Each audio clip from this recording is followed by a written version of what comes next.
Welcome to the Nerdy Diaries. Today we are discussing my episode with the one and only Victoria Aveyard.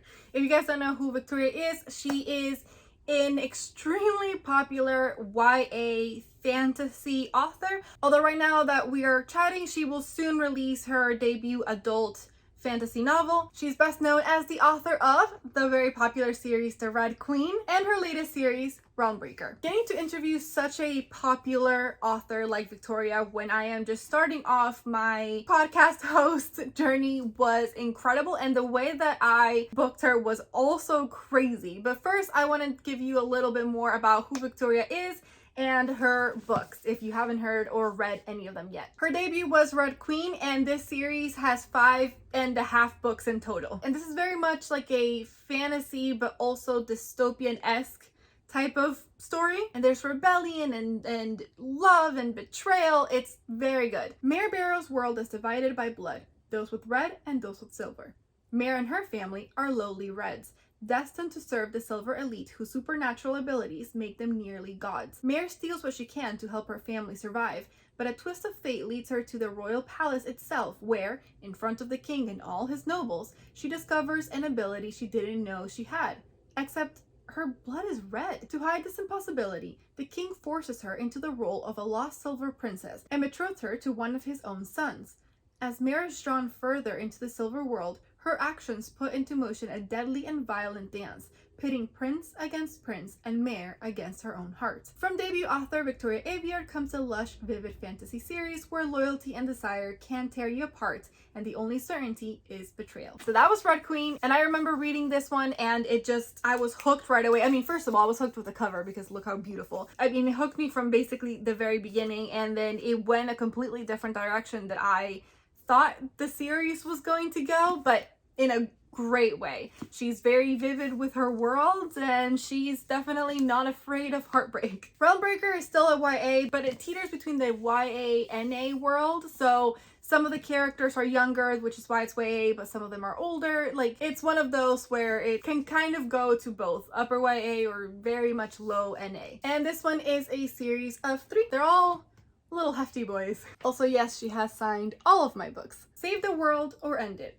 A strange darkness is growing in the ward. Even Coraine and Amaranth can feel it, tucked away in her small town at the edge of the sea. Fate knocks on her door in the form of a mythical immortal and a lethal assassin, who tell Coraine that she is the last of an ancient lineage with the power to save the world from destruction. Because a man who would burn kingdoms to the ground is raising an army unlike any seen before, bent on uprooting the foundation of the world. With poison in his heart and a stolen sword in his hand, he'll break the realm itself to claim it, and only Coraine can stop him. Alongside an unlikely group of reluctant allies, Coraine finds herself on a desperate journey to complete an impossible task, with untold magic singing in her blood and the fate of the world on her shoulders. So that's Realmbreaker. So I've been a fan of Victoria Aveyard since The Red Queen came out, and she was always one of the authors that I wanted to interview, but I was like, how long for me to be doing this before I'm able to interview someone like that? The opportunity to interview her actually came in a way that was extremely unexpected. This has not happened before, and for the ones that I have set up for later, it hasn't happened this way either. There is this book festival that I like. It's called YALLFest, and I applied to be one of their influencers. I didn't know what that meant, and I didn't know if I even qualified for something like that, because even though I am part of the bookish creators, I'm also not, because I don't really do a lot of like book reviews. I do mostly skits.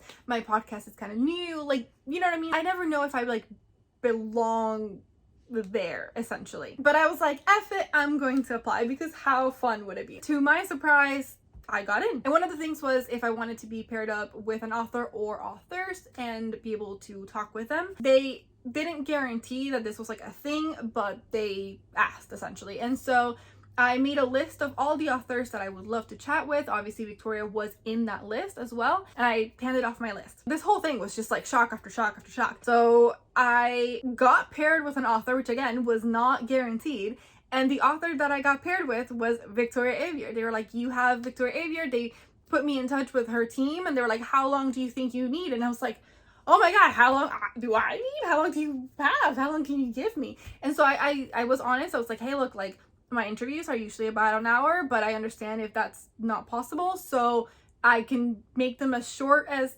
20 minutes, 15 minutes, and I can make them as long as an hour.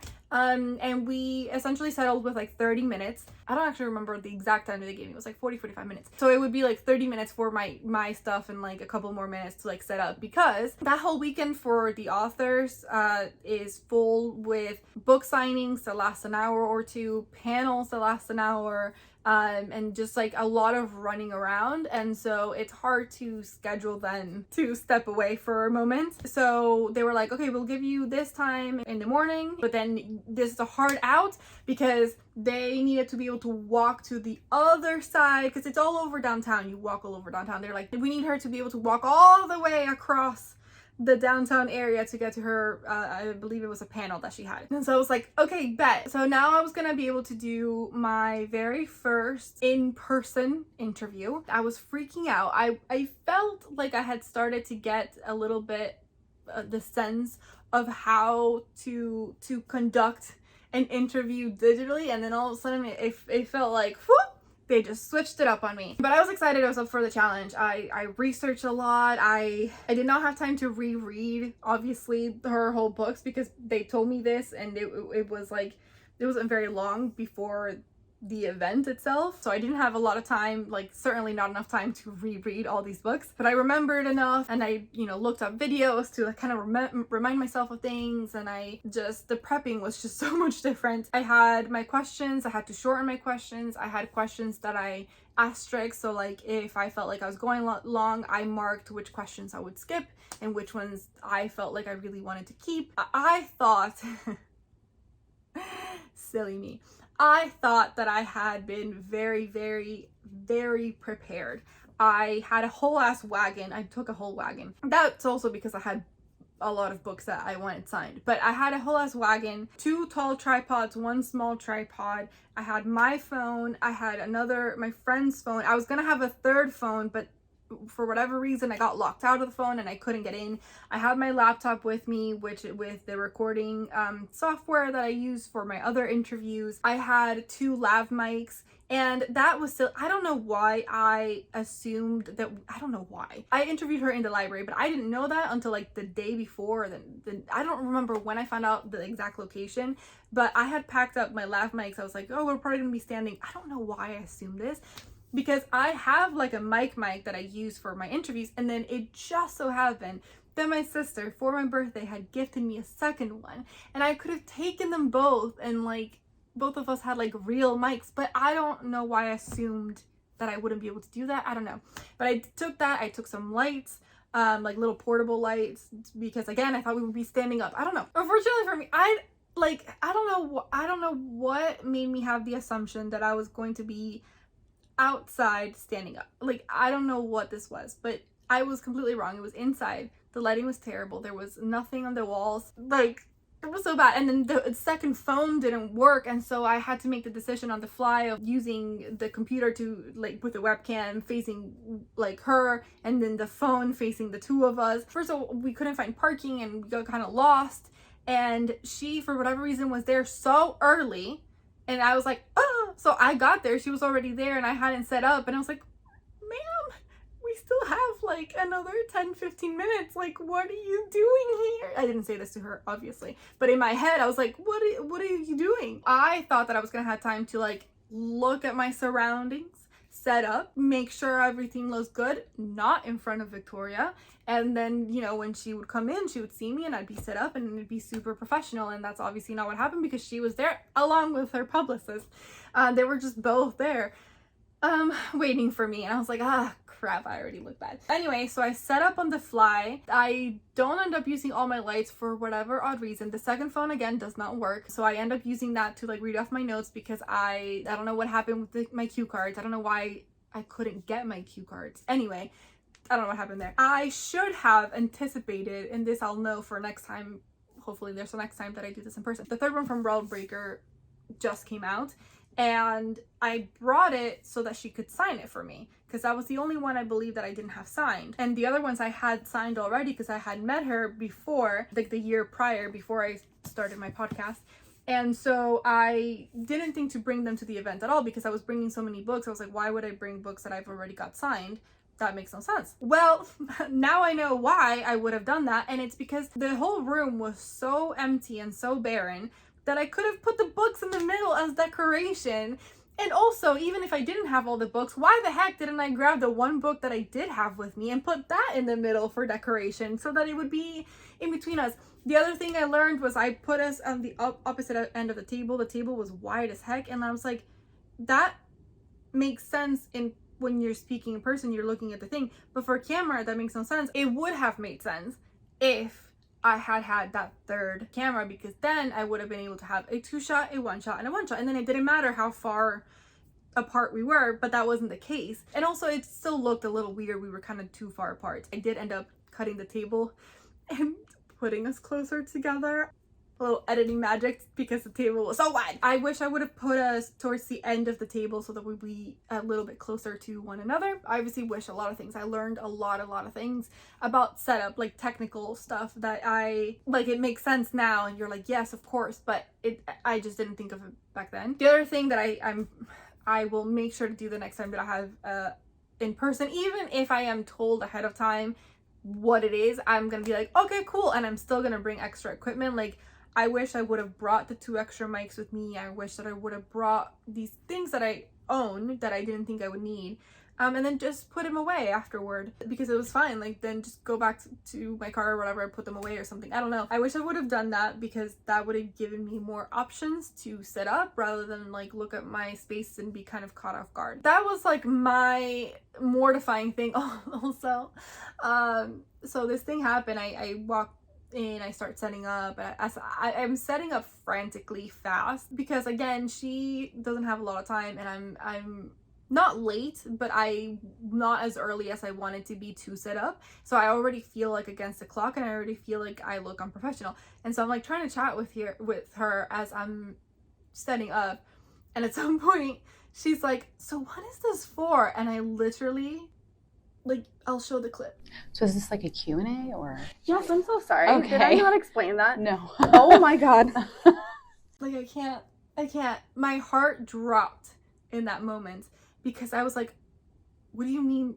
Did no one tell you? I have been speaking with her team for a couple days now. Did no one tell you why I'm here? In my past interviews, they've always known what this was, so I didn't think I needed to be like, this is for a podcast. Like, it didn't occur to me that her team wouldn't let her know, but maybe her team didn't even know. Really, I don't know. Thank God she has a great sense of humor. I will say, she and her publicist, they were so nice. They were so great. They were very understanding and very, very patient to my franticness and how frazzled I was. But yeah, that was just a funny, embarrassing, but funny moment. As far as the interview itself actually was great. Like, once I started recording and once I started just chatting with her, I felt very much more in my element. And actually, I thought in person I was gonna struggle more, and obviously I struggled tech-wise, but I didn't struggle speaking with her. I was a local reporter, and everything that I did do before was in person for the most part, and so it almost was back to doing that in-person thing. And she's so easy to chat with, and there were so many times that she gave me such an opportunity to just sort of like go on and continue speaking about something. Had I had more time with her, I definitely would have taken it, but obviously because I didn't have the time, in my head I was like, no, but we have to move on. We must move on. It was very difficult for me. If you guys have seen my other diaries where I discuss at length how I just like allow the conversation to take me, and the next thing I know, it's been like almost 2 hours, and I'm like, shit, we gotta go. So this one I was like, and moving on.